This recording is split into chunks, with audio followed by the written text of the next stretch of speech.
এখন দোয়া করার জন্য নবী পাক সাল্লাল্লাহু আলাইহি ওয়াসাল্লাম বলেন 6 ব্যক্তির দোয়া কবুল হয় না। 6 ব্যক্তির দোয়া। আমি আপনি প্রকাশ্যভাবে যে অবস্থায় আছি না কেন, সমস্ত মানুষের স্বভাব হলো হামাকাসরা আকলে খুদ বা কামাল নমায়াদা ফরজান্দে খুদ বা জামাল।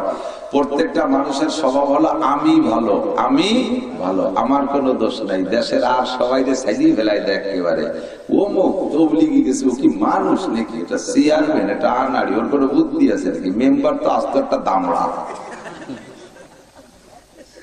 আব্বার কোনো বুদ্ধি নাই, ছেলেটা ভাই আব্বার কোনো বুদ্ধি নাই। এদেশের মাতুব্বর তো একেবারে একটা হুলামি নেই, এমন ভাবে মানে স্যাঙ্গাতে তালে খায়, উনি সবচেয়ে বড় বুদ্ধিমান। তুমি কি করো? আমি ভ্যান চালাই।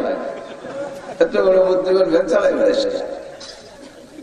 কথা কোন ঠিক না? প্রত্যেকটা মানুষের স্বভাব আমি ভালো, আমি ভালো কো আবাদ দিতে হবে, আমি খারাপ আর সবাই ঠিক না। ও দোস্ত, এই দোয়া কবুল করার জন্য 6টা শর্ত নবী পাক বলছেন। 6 ব্যক্তির দোয়া কবুল হয় না, ভালো করে মনে রাখবেন। এই 6টা স্বভাব যদি আমার মধ্যে থাকে, একটাও যদি থাকে, তাহলে আমার দোয়া কবুল হবে না। আমি যে কান্দি, আমার মতো লক্ষ কোটি মানুষ মুসলমান, নামে মুসলমান, ধ্বংস হয়ে গেলে আল্লাহর কিচ্ছু আসে যায় না, কিচ্ছু আসে যায় না। আল্লাহকে তুই নামে মুসলমান, তোর মধ্যে মুসলমানিত্বের কি আছে? 6টা দোষের ভিতরে কোনো একটা দোষ থাকলে তোর দোয়া আমি কবুল করবো না, তুই শেষ হয়ে গেলে কিছু আসে যায় না। 1 নম্বর হলো আহলুশ শিরক, যাদের ভিতরে শিরকের গন্ধ আছে, যার ঈমানের ভিতরে শিরিক আছে। কি আছে? শিরিক আছে, তার দোয়া কবুল হয় না। তাই কি সে নামাজ পড়ুক, রোজা রাখুক, হজ করুক, যাকাত দিক, তাবলীগি যাক, সরমনায় যাক, মসজিদ করুক, মাদ্রাসা করুক, কোরআন পড়ুক, হাদিস পড়ুক, মুফতি হোক, মুহাদ্দিস হোক, শাইখুল হাদিস হোক, যদি তার ভিতরে শিরিকের বিন্দু মাত্র কোনো ছোঁয়া থাকে, ওই লোকটা কাবা ঘরের মধ্যে যে দোয়া করলে তার দোয়া কবুল হবে না। ওয়া ইন দাআ ফিল কাবা ওয়ালাউ কানা দুআউকুম ফিল কাবা ওয়ালাউ কানা দুআম ফি লাইলাতিল কদর, সে যদি সবে কদরও দোয়া করে তাও তার দোয়া কবুল হবে না। কাবা ঘরের মধ্যে বসে দোয়া করলে তার দোয়া কবুল হবে না। 6 ব্যক্তির 1 নম্বর হলো যার ভিতরে শিরকের গন্ধ আছে। শিরক কাকে বলে? আল্লাহর যে ক্ষমতা আছে, ওই ক্ষমতা কোনো মাখলুকের মধ্যে আছে বলে মনে করলে ওই লোকটাই মুশরিক। আল্লাহর যে ক্ষমতা আছে, ওই ক্ষমতা কোনো মাখলুকের আছে? সব জায়গায় একে টাইমে দেখার ক্ষমতা কার? সব জায়গায় একে টাইমে কুদরত পৌঁছানোর ক্ষমতা কার? যাকে বলা হয় হাজির ও নাজির, হাজির ও নাজির, এই ক্ষমতা কার? আল্লাহ। যদি কোনো মাখলুককে বেশি ভালোবাসে, যদি কই যে জিবরাইল সব জায়গায় একই টাইমে হাজির হইতে পারে, সঙ্গে সঙ্গে এই কথাটা আল্লাহর সাথে শিরিক হয়ে গেছে, আপনি নামাজ পড়ার পরে আপনি মুশরিক। যদি বলেন যে নবী মুহাম্মদ রাসূলুল্লাহ সব জায়গায় হাজির হয়, তাহলে আল্লাহর গুণকে নবীর মধ্যে নিয়ে আসছেন আপনি, আপনি মুশরিক হয়ে গেছেন। আল্লাহকে আল্লাহ বলে মানেন, রাসূলকে রাসূল বলে মানেন, ফাঁকে আপনি মুশরিক হয়ে গেছেন। দোয়া মুনাজাত কিচ্ছু কবুল হবে না। সাবধান, আখলিস দীনাকা ইয়াকফিকাল আমালুল কলিল, তোমার ঈমানকে খাঁটি করো, অল্প আমলই নাজাতের জন্য যথেষ্ট হইবে। এক কথা মনে রাখবেন, খালেক আমার কে? সৃষ্টিকর্তা আল্লাহ, পালনকর্তা, রিজিক দাতা, ধন দেয় কে? কেড়ে নেয় কে? চেয়ারম্যান বানায় আল্লাহ, মেম্বার বানায় আল্লাহ, এমপি বানায় আল্লাহ, মন্ত্রী বানায় আল্লাহ। কেউ কে আল্লাহ ভালোবাসা বানায়, কেউ কে আল্লাহ পরীক্ষা করার জন্য বানায়। চেয়ারম্যান বানায় দেশে, মনে করেন না যে আল্লাহ আমাকে ভালোবাসে বানাইছে, হতে পারে তোমারে পরীক্ষা করার জন্য বানাইছে। ওরে চেয়ারম্যান হয়ে তুমি কেমন আচরণ করো, এইটা পরীক্ষা করার জন্য তোমারে ক্ষমতা দিয়েছি। যদি চেয়ারম্যান সঠিকভাবে পালন না করো, ভালো করে মনে রাখো, কুল্লুকুম রাঈন ওয়া কুল্লুকুম মাসউলুন আন রাঈয়াতিহি। আল্লাহ রাসূল বলেন, কুল্লুকুম রাঈন ওয়া কুল্লুকুম মাসউলুন আন রাঈয়াতিহি। তোমাদেরকে রাখাল বানায় দেওয়া হয়েছে, তোমরা সকলে রাখাল, তোমরা সকলে রাখাল। যাকে যতটুকু রাখালির দায়িত্ব দেওয়া হয়েছে, কিয়ামতের তার থেকে ততটুকু বুঝে নেওয়া হবে। প্রেসিডেন্টকে গোটা বাংলাদেশের রাখাল বানানো হয়েছে, প্রধানমন্ত্রীকে গোটা বাংলাদেশের রাখাল বানানো হয়েছে, মন্ত্রীকে একটা মন্ত্রণালয়ের রাখাল, এমপিকে একটা সিটের রাখাল, উপজেলার চেয়ারম্যানকে একটা উপজেলার রাখাল, চেয়ারম্যান সাহেবকে ইউনিয়নের রাখাল, মেম্বারকে ওয়ার্ডের রাখাল। আমি আব্বা, আমি সংসারের গার্জিয়ান, আমাকে সংসারের রাখাল বানায় দেওয়া হয়েছে। কথা কোন ঠিক না? হেডমাস্টারকে হাই স্কুলের রাখাল, মাস্টারদেরকে যার যার যে ক্লাস দেওয়া হয়েছে ওই ক্লাসের রাখাল, মোহতাম সাহেবকে মাদ্রাসার রাখাল বানায় দেওয়া হয়েছে, শিক্ষকদেরকে যে কয়টা ছাত্র দিয়ে জিম্মাদারি দেওয়া হয়েছে ওই কয়টার রাখালি দেওয়া হয়েছে। একটা রাখালকে দিয়ে যেমন 10টা গরু মাঠে ছেড়ে দিলেন, মাঠে রাখালি করার জন্য পাঠাইলেন, সন্ধ্যাকালে রাখালের থেকে গরুগুলো যেমন আপনি বুঝে নেন, কিয়ামতের ময়দানে আল্লাহ পাক জিম্মাদারদেরকে ডাইকে বলবে, তোমার যে দায়িত্ব দিয়েছিলাম, দায়িত্ব তুমি কতটুকু পালন করছো, আমার কাছে জবাব দিয়ে যাও।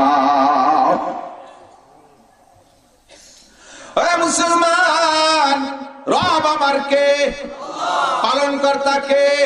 দুনিয়ার কেউ আমারে পালতে পারে না। আমার কি লাগবে না লাগবে এটা একমাত্র জানে আমার আল্লাহ, ঠিক কি ঠিক না? সন্তান দেওয়ার মালিক কে?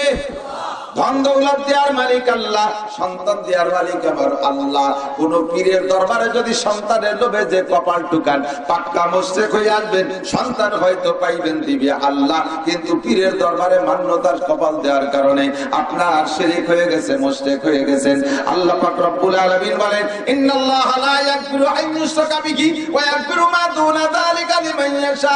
হে দুনিয়ার মানুষ, তোর আমলনামার মধ্যে যদি শিরকের গুনাহ না থাকে, আর যত বড় গুনাহ করিস না কেন, তোর যে কোনো একটা ছোট থেকে ছোট একটা ভালো কাজ দেইকা আমি সমস্ত গুনাহ মাফ করে দিতে পারি, তবে শিরকের গুনাহ যদি বস্তার মধ্যে থাকে আমি তোর কোনো গুনাহ মাফ করব না, এমনকি তোর তওবা পর্যন্ত আমি কবুল করব না। অন্য গুনাহ থেকে তওবা করলেও তওবা কবুল হয় না যতক্ষণ পর্যন্ত শিরক থেকে তওবা না করা হয়। সর্বময় ক্ষমতার মালিক আল্লাহ, অর্থদাতা আল্লাহ, ছেলে দেয় আল্লাহ, মেয়ে দেয় আল্লাহ, এই ইয়াকিন রাখতে হবে। ও দোস্ত, সাথে সাথে আরেকটা ইয়াকিন রাখতে হবে।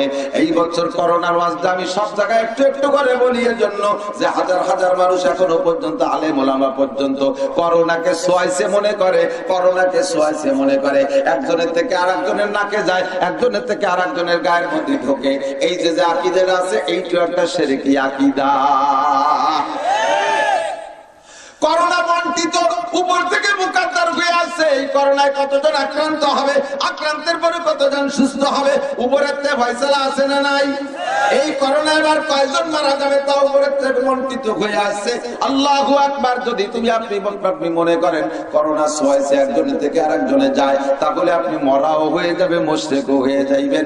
আল্লাহ পাক বলেন, বান্দা লা তুশরিক বিল্লাহ, আল্লাহর সাথে কাউকে শরীক করো না। লা তুশরিক বিল্লাহ ইন্নাশ শিরকা লা যুলমুন আযীম। মুশরিক ব্যক্তি যদি দোয়া করে, মুনাজাত করে, ওই দোয়া কবুল হয় না, দোয়া কবুল হয় না। পেঁয়াজ না হলে মরে যেতাম, পেঁয়াজের দাম না হলে শেষ হয়ে যেতাম, পাটের দাম এরকম না হলে শেষ হয়ে যেতাম। যাকে পেঁয়াজও নাই পাটও নাই তারা সব শেষ হয়ে গেছে। আমার পেঁয়াজও নাই পাটও নাই, মরে গেছি। মাদ্রাসাওয়ালাদের পেঁয়াজও নাই, আপনাদের এদিক মাদ্রাসাওয়ালাদের পেঁয়াজ পাট কালেকশন করছে, আমাকে ওদিক পেঁয়াজও নাই পাটও নাই ধানও নাই। আর বিশেষ করে আমার গ্রামের মাদ্রাসাটা এমনই একটা গ্রামে কিছু হয় না, বিলটিলি বাপপতি সেরকম অল্প জায়গা জমি আছে, আসতে বেসতে আলহামদুলিল্লাহ। যে আপনাদের এলাকার মাওলানা আব্দুর রহমান সালতা ফুলটোবাড়ি আমার মাদ্রাসার শিক্ষক, অনেক ছাত্র এলাকার আমার মাদ্রাসায় আছে, অনেক সুন্দর খাওয়াই রাখছে আল্লাহ। বরঞ্চ এই করোনার আগে অন্যান্য বছর যেভাবে আমরা চলছি, এবছর আল্লাহ তাআলা আরো ভালো চালাইতেছে, অনেক সুন্দর চালাইতেছে, মাসে মাসে বেতন দিয়ে দিতে পারতেছি আলহামদুলিল্লাহ। কোত্থেকে দেয় আল্লাহ জানে। ভাবছিলাম যে চামড়ার দাম শেষ, পাট পিঁয়াজ পালাম না, ধান পান নাই, করোনা এভাবে বাড়ি গেল, কালেকশন করতে পারলাম না, মনে হয় কি দেখি হয়। তা দেখলাম যে অন্য সব বারের চাইতে আল্লাহ তাআলা আমাদের অর্থনীতি ভালো করে দিয়েছে। রুজির মালিককে অবিসামায় রিজকুকুম, আসমান থেকে রুজি আসে। বলেন কোন জায়গা থেকে? আসমান থেকে রুজি আসে, রুজি আসমান থেকে আসে। অমাত্র আদন, যা ওয়াদা করছে আল্লাহ সব আসমান থেকে দেয়। আকীদা রাখবেন আসমান ওলার উপরে, কোনো প্রকার ভুল করবেন না। আমি মাঝে মাঝে একটু কয়ে দিয়ে থাকি, না কইলে পরে আবার সব জায়গা তো আর মহিলারা যায় না, জায়গায় জায়গায় আশেপাশের মহিলারা একটু শোনে, বিটিরা কিছু কিছু ভুলের মধ্যে আছে। রাতের বেলা ঘর ঝাড়ু দিয়ে ফেলাই, বাড়ি ফেলে লক্ষ্মী বেজার ফেলে, রাতে ঘর ঝাড়ু দিয়ে বাইরে ফেলালি কি হয়? লক্ষ্মী বেজার হয়। লক্ষ্মী কাকে? আমাকে না হিন্দুকে? লক্ষ্মী পূজা কারা করে? লক্ষ্মী পূজা কারা করে? হিন্দুরা করে। তাহলে লক্ষ্মী আমাদের না হিন্দুদের? আমরা কোন কাজ করলে যদি লক্ষ্মী বেজার হয় তাহলে খুশি হয় আল্লাহ। কে হয়? তাহলে রাতের বেলা ঘর ঝাড়ু দিয়ে বাইরে ফেলালি লক্ষ্মী বেজার হয়, আল্লাহ খুশি হয়। তাহলে ঘর ঝাড়ু দিয়ে ফেলাবেন না ঘরের মধ্যে রাখবেন? ফেলাবেন না রাখবেন? ফেলাই দিলি লক্ষ্মী বেজার হয়, আল্লাহ খুশি হয়। ঠিক আছে? রাতের বেলা আইটে বানি বাইরে ফেলালি লক্ষ্মী বেজার হয়। বলেন আলহামদুলিল্লাহ। লক্ষ্মীরে তো বেজারই করতে হবে, আমাদের লক্ষ্মী খুশি দিয়ে দরকার নাই। আমার খুশি হতে হবে কে? খুশি হইতে হবে আল্লাহ, ঠিক না? তারপরে কয় রাতি অত জোরে আড়ি, ভাতের আড়ি কাটতে হয় না। ভাতের আড়ি জোরে জোরে কাটলি গরুতি শুনলি বলে লক্ষ্মী বেজার হয়। এগুলো সব শিরকের আকীদা। এই আকীদার থেকে পরিচ্ছন্ন হইতে হবে। রাতের বেলা ভুতুম পাখি ডাকলি কয় রোগ ব্যাধি হইবে না, কি যেন রোগের খবর দিচ্ছে। এগুলো সব শিরকি আকীদা। বাড়ির মধ্যে কাউরা কাক করে ডাকতে ডাকতে উড়িয়ে গেল, কি যেন গজবের খবর দিয়ে গেল। এগুলো কয় না অনেক সময়? এগুলো কয় কি যে শুধু দেখছি তো, আপনারা তো ঠাট্টা করেন, আসলেও দেখছি। কাউটা উড়িয়ে যাওয়ার পরে যে খবর আসলে যার দাম মরে গেছে। আল্লাহ পাক তাও কয় হাদিসে কুদসি আল্লাহ বলেন আনা ইনদা জান্নি আবদি বি, বান্দা আমার সম্পর্কে যেমন ধারণা করে আমি বান্দার সাথে সেরকম আচরণ করি। যদি মনে করে যে বুতুন ডাকলে রোগ হয় তাহলে রোগ হবে, যদি মনে করে কাকপুরি গেলে ডাকতে ডাকতে খারাপ খবর তাহলে খারাপ খবর হবে, যদি মনে করে বাড়িতে বেরোনোর সময় হোসব খাইছে যাত্রা অশুভ তাহলে যাত্রা অশুভ, আর যদি মনে করে কিচ্ছু না তাহলে কিচ্ছু না, যদি মনে করে করোনা সোয়াইছে তাহলে সোয়াইছে, তুই যে বাড়ি যাবি তো ঘরে বসে থেকে তোর ঘরের মধ্যে করোনা ডুবে যাবে, আর যদি মনে করিস করোনা কিছু না তাহলে কিছু না। আমরা কিছু না মনে করছি, কতক্ষণ আমরা কিছু না মনে করছি না, গায়ে গায়ে মিলে নামাজ পড়ছি, কি সুন্দর কোনো অসুবিধা নেই, তারাবির নামাজ পড়ছি, জুমার নামাজ পড়ছি, ঈদের নামাজ পড়ছি, হাট বাজার করছি, গরু কিনছি, সব জায়গা যাইছি, ওয়াজের মাহফিলে গায়ে গায়ে মিশে বসতেছি, বলি যে ভাই জায়গা কমে গেছে, গায়ে গায়ে মিশে বসেন, তারপরও ভালো আছি, ইনশাআল্লাহ থাকবো, ইনশাআল্লাহ থাকবো। যারা বেশি সতর্ক 10 তলার মধ্যে পলাইছে ওই জায়গাতে মরিয়ে নামা লাগছে, ঠিক না? 3 তলা মাস্ক পরছে, থুতমা একটা মুহি একটা নায়ের উপর একটা কানে ক্যাপ পরাইছে, আবার মশারিতে টুপি বানাইছে, খালোই বাতাইতেছে, জুতো বানাইছে, করোনা জুতো, বিটা মানুষে বড় কাপড়ে ঘুরে বেড়ায়, পিপি পিপি না কি পিপি না বিটা, ওর বউরে বড় কাপড় না, নিজে বড় কাপড়ে ঘুরে বেড়াচ্ছে। আস্তাগফিরুল্লাহ। আল্লাহ কয় কি উল্টো পাল্টা তো তোরাই বাঁধাইছিস, উল্টো পাল্টা তোরাই বাঁধাছে। বউকে যদি বোরকা বাড়াতে তাহলে তোকে পুরুষকে বড়া লাগতো না, আজকে বউকে ল্যাংটারে ছাড়িয়ে দিয়েছেন, সেদিন পিঠা কাটারে বোরকা ভরায় ছাড়িয়ে দিছি, আল্লাহ ঠিক না? উল্টো পাল্টা তোরাই বাঁধাইছিস, তাহলে সব এগুলো কিচ্ছুই না, সর্বময় ক্ষমতার মালিক আমার আল্লাহ। এই শেরকি আকীদা রাখে কাবা ঘরের মধ্যে যে মোনাজাত করলে দোয়া কবুল হবে না, এই জন্য বলতেছি কথা মনে করেন যে দোয়া হলো আমাদের হাতিয়ার, দোয়া করি তো কবুল হয় না। কারণ কি? কেন কি কারণ? সমস্যাটা কোথায়? 1 নম্বর কারণ হলো এইটা,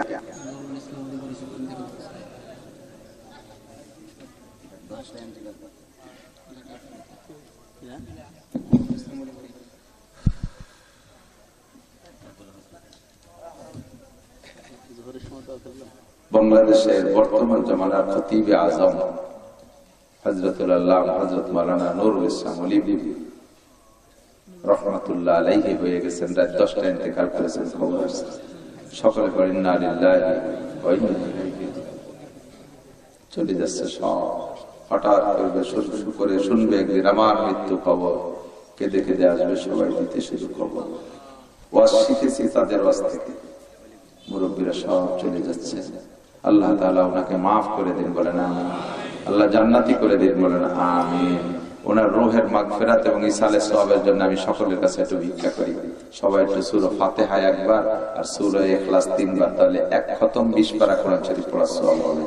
বিসমিল্লাহির রহমানির রহিম, আলহামদুলিল্লাহি রাব্বিল আলামিন, আর রহমানির রহিম, মালিকি ইয়াউমিদ্দিন, ইয়্যাকা না'বুদু ওয়া ইয়্যাকা নাস্তাঈন, ইহদিনাস সিরাতাল মুস্তাকিম, সিরাতাল লাযীনা আন'আমতা আলাইহিম গায়রিল মাগদুবি আলাইহিম ওয়ালাদ-দাল্লিন। آمين. بسم الله الرحمن الرحيم. قل هو الله أحد الله الصمد لم يلد ولم يولد ولم يكن له كفوا أحد. بسم الله الرحمن الرحيم. قل هو الله أحد الله الصمد لم يلد ولم يولد ولم يكن له كفوا أحد.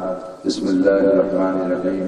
قل هو الله أحد الله الصمد لم يلد ولم يولد ولم يكن له كفوا أحد. اللهم صل على محمد اللهم صل على محمد. لا إله إلا أنت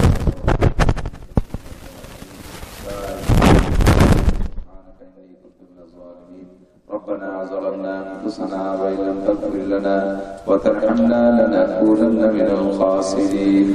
ربنا فاغفر لنا ذنوبنا وكفر عنا سيئاتنا وتوفنا مع الأبرار. ربنا هب لنا من أزواجنا وذرياتنا قرة أعين واجعلنا للمتقين إماما.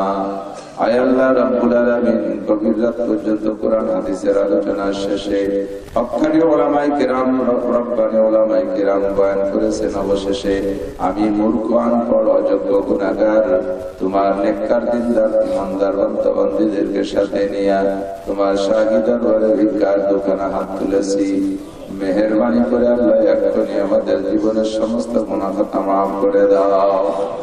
গুনাহে বেআদদ রাবান বস্তম গুনাহে বেআদদ রাবান বস্তম হাজারা বার তওবা শিকস্তম गर गुनाहानम बख्शी मुक्तजाए रहमत अरबगीरी बसबनम बेशक उक़ूबत राजदीर नैज़िया अज़ बहर कुरअम वाज सैले हवलनाक कश्तियम जो हसन दस्ते हम जो तू नसीर রব্বুল আলামিন আমাদের সকলের গুনাহ তুমি maaf করে দাও। আমাদের আব্বা মা দাদা দাদি নানা নানি শ্বশুর শাশুড়ি আত্মীয় স্বজন পাড়া প্রতিবেশী বন্ধু বান্ধব উস্তাদ শাগরেদ পীর মুর্শিদ যে যেখানে মনে জঙ্গলে কবরে শুয়ে আছে সকলের পক্ষ থেকে ক্ষমা চাই তুমি maaf করে দাও। সকলের কবর আযাব তুমি এক করে বন্ধ করে দাও। সকলের কবরে জান্নাতুল ফেরদাউসের দরজা খুলে দাও। আমরা যারা দুনিয়ায় বেঁচে আছি আমাদের জান মাল ইজ্জত আবরু তুমি হেফাজত করো। আল্লাহ পাক্কা ঈমান, আল্লাহ শিরক মুক্ত ঈমান, কুফর মুক্ত ঈমান আর বিদআত মুক্ত সুন্নতি আমল নিয়ে বেঁচে থাকার তৌফিক দাও। আল্লাহ আমাদের মধ্যে যারা অসুস্থ রোগাক্রান্ত সকলকে সুস্থ রোগ মুক্ত করে দাও। আল্লাহ খাস করে তোমার বান্দা খতিব আজম বাংলার জমিনে উলামায়ে কিরামদের মুতাকাল্লিম রাহবার জনাব অলিপুরি সাহেব দাওয়াত বরকাতুন সম্পর্কে মৃত্যুর সংবাদ শুনেছিলাম, আবারও শুনলাম এখনো বেঁচে আছে। রব্বুল আলামিন যদি উনি বেঁচে থাকে ওনার হায়াত ভিক্ষা চাই আমরা। আয় আল্লাহ হাজার লক্ষ মানুষ শোনার থেকে কোরআন হাদিসের বয়ান শুনে হিদায়াত পেয়েছে, তোমার দ্বীনের উপকার হবে মালিক। তোমার এই খতিবকে তুমি হায়াত বাড়াইয়া দাও। আয় আল্লাহ সুস্থতার সাথে হায়াত বাড়াইয়া দাও। আয় আল্লাহ সুস্থতার সাথে হায়াত বাড়াইয়া দাও। রব্বুল আলামিন মৃত্যু সংবাদ শুনে তার রূহের জন্য যা পড়েছি তার সওয়াব তার আমলনামায় পৌঁছাইয়া দাও। আয় আল্লাহ নবী পাক সাল্লাল্লাহু আলাইহি ওয়াসাল্লামের রওজা ধারে আমাদের এই পড়াপড়ির সওয়াব পৌঁছাইয়া দাও। দোয়া ইউনুস পড়েছি, ইস্তেগফার করেছি, ক্ষমা চেয়েছি, তওবা করেছি, আমাদের তওবা ইস্তেগফার কবুল করে নাও। যত গুনাহ যে করি সকল গুনাহ থেকে কতবার যে তওবা করলাম, আবারও নফস ও শয়তানের ধোঁকায় সে গুনাহ আবারও করে ফেলি। মালিক রে আজকে আখেরি তওবা করলাম, তুমি আমাদের তওবা কবুল করে নাও। আয় আল্লাহ তুমি যদি কুদরতি নজরে পাহারাদারি না করো তাহলে গুনাহ থেকে বাঁচা বড় কঠিন। আল্লাহ ইচ্ছা না থাকা সত্ত্বেও গুনাহ করে ফেলি। মালিক রে যার যার গুনাহ সম্পর্কে আমাদের জানা আছে আর তুমি সকলের গুনাহ সম্পর্কে জানো। আল্লাহ আমাদের সকলকে যার যার নিজ গুনাহ থেকে ফিরে আসার তৌফিক দাও। আল্লাহ আমাদের মধ্যে যারা সুস্থ রোগাক্রান্ত সকলকে সুস্থ রোগ মুক্ত করে দাও। অভাবী যারা তাদের অভাব দূর করে দাও। হালাল রুজির প্রশস্ত ব্যবস্থা করে দাও। গোটা দুনিয়া থেকে আল্লাহ করোনা ভাইরাসকে তুমি তাড়িয়ে দাও। আয় আল্লাহ এটা যদি গজব হয় তাহলে গজব শুনেছি কাফের মুশরিকের জন্য, আল্লাহ এ গজব তুমি সেদিকে সরাইয়া দাও। মুসলমানদের জন্য বালা মালিক রে, মুসলমান দুর্বল ইমানদার বালা পরীক্ষায় পাশ করা বড় কঠিন। তুমি আমাদেরকে পরীক্ষা ছাড়া বিনা পরীক্ষায় পাশ করাইয়া দাও। এ বালা থেকে মুসলমানকে হেফাজত করো। আয় আল্লাহ খাস করে বাংলাদেশকে করোনা মুক্ত করে দাও। মক্কা মদিনাকে করোনা মুক্ত করে দাও। হজ ও উমরার দরজা খুলে দাও। হজ ও উমরার দরজা খুলে দাও। আয় আল্লাহ মাহফিলের দরজা খুলে দাও। সরকার ও সরকারি ক্ষমতায় যারা আছে আল্লাহ তাদের সকলকে তুমি সহিহ হিদায়াত দান করো। মালিক রে তাদেরকে তুমি বুঝ দান করো। মাহফিলগুলো মসজিদগুলো মাদ্রাসাগুলো যেন আর বন্ধ না করে। সরকারি ক্ষমতায় যারা আছে আল্লাহ পুলিশ ভাই সহ সকলকে তুমি সুস্থ রাখো। আমার অনেক পুলিশ ভাই এসেছে আল্লাহ তাদের জান মাল ইজ্জত আবরু হেফাজত করো। আল্লাহ অনেক মেহনত করে তারা তাদেরকে তুমি সুস্থ রাখো। আল্লাহ মাহফিল থেকে মসজিদের জন্য যারা দান করলেন সকলকে দানের ওসিলায় জান্নাতের মধ্যে বিশাল বিশাল আলিশান বালাখানা বানাইয়া দাও। আল্লাহ এই মসজিদে দানের ওসিলায় সকলকে মক্কা মদিনার মসজিদ দেখার তৌফিক দাও। আমার মা বোন যারা পর্দার আড়ালে হাত তুলেছে প্রত্যেকের নেক আশা পূরণ করে দাও। পারিবারিক অশান্তি থাকলে দূর করে দাও। আল্লাহ অনেকে কন্যা সন্তানের মা পুত্র সন্তান চায়, কমপক্ষে একটা নেক পুত্র সন্তান দিয়ে খুশি করে দাও। আল্লাহ অনেকে নিঃসন্তানী সন্তান চায়, নেক পুত্র সন্তান দিয়ে তাদেরকেও খুশি করে দাও। আমাদের সবাইকে সুস্থতার সাথে লম্বা হায়াতে তয়্যিবা দান করো। আয় আল্লাহ, খাস করে আমি তোমার নেককার বান্দা বান্দীদের হাতের মাধ্যমে তোমার কাছে দরখাস্ত পাঠাই, আমি অসুস্থ দুর্বল, এই ময়দানে আল্লাহ টিকে থাকার জন্য যে পরিমাণ স্বাস্থ্য শক্তি ইলম লাগে তুমি তা আমারে দান করো। আয় আল্লাহ, আমাকে সুস্থ করে দাও। রব্বুল আলামিন, আমার কোনো ইলম নাই, তুমি ইলম দিয়ে সাহায্য করো। অনেক কথা বলি, নিজে আমল করতে পারি না। আয় আল্লাহ, সব কথা অনুযায়ী আগে আমাকে আমল করা তৌফিক দাও। আমার দরখাস্ত আমার শ্রোতাদেরকে তুমি আমলি বানাই দিও। রব্বিরহামহুমা কামা রাব্বায়ানি সগীরা। রব্বি জিদনি ইলমান নাফিআ। সাল্লাল্লাহু তাআলা আলা খায়রি খালকিহি মুহাম্মাদিন ওয়া আলিহি ওয়া আসহাবিহি আজমাইন বিরহমাতিকা ইয়া আরহামার রাহিমিন। আসসালামু আলাইকুম।